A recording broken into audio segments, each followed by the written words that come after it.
The rain outside the window of the old archives room in the basement of the Boston Historical Society was a relentless, low drumbeat. For 26-year-old Liam, the damp smell of decaying paper and ink was usually a comfort, a shield against the chaotic world outside. He had spent the last 3 months cataloging the letters of 19th-century merchant families, a tedious job that paid very little but kept his mind occupied. His life was painfully quiet, a series of empty routines in a city where he felt like a ghost himself. He liked the dead. They didn't ask anything of him, and they didn't leave when things got difficult. It was nearly midnight when Liam found the leather-bound ledger misfiled behind a row of industrial tax records from the late 1800s.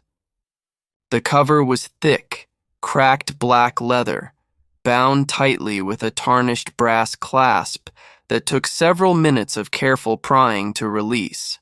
When the lock finally gave way with a sharp metallic snap, a small piece of folded parchment slipped out from the yellowed pages and fell onto the wooden table.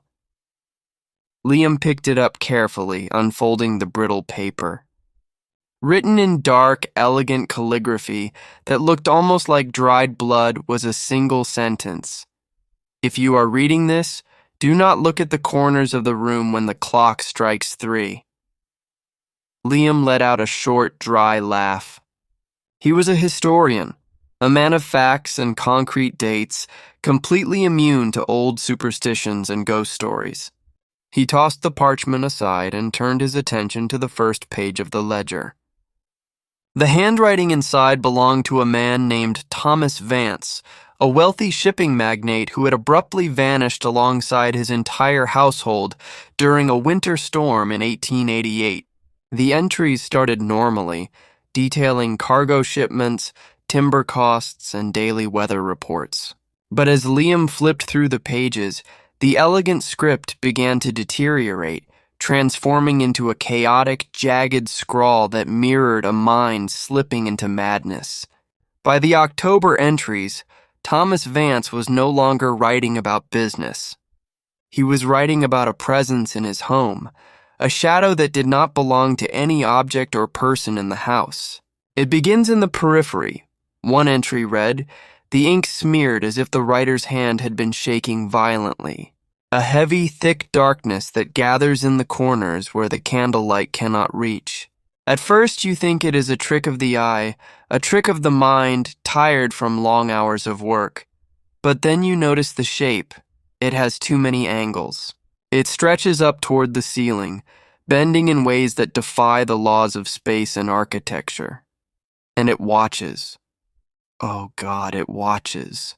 Liam leaned closer to the page, completely fascinated by the vivid breakdown of the writer. He read on, his eyes darting across the manic text. "My wife Eleanor saw it first in the nursery. She told me the darkness was breathing, drawing the cold air out of the room until her breath turned to mist. I did not believe her until last night. I sat in my study, the grandfather clock ticking toward dawn. At exactly 3 o'clock, the fire died instantly. The room plunged into absolute cold. I looked to the far left corner near the bookshelf. The shadow was there. It was a tall, thin silhouette, its limbs bent backward at horrific, unnatural angles. It had no face, only a pale, hairless head that tilted slowly toward me. It whispered my name using my dead mother's voice. A sudden, sharp chill ran down Liam's spine, cutting through his academic detachment. He stopped reading and looked up from the ledger. The basement archive was completely still, the only sound being the distant, muffled roar of the rain outside. He checked his watch. The digital numbers read 2:54 a.m. He told himself to close the book, pack his bag, and walk out to his car. It was just an old diary written by a man suffering from late-stage syphilis or severe isolation. There was no reason for his heart to be racing like a trapped bird against his ribs. Yet he couldn't bring himself to stand up. The morbid curiosity that makes people look at a car crash kept his eyes glued to the next page. The final entry in the ledger was dated November 14th, 1888. The handwriting was barely legible, giant words carved so deeply into the paper that the metal nib of the pen had torn through the sheets in several places. It has taken the servants.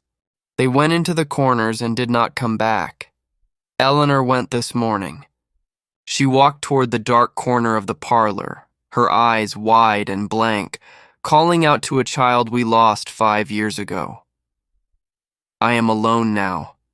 The candles are melting into nothing. The clock is about to strike.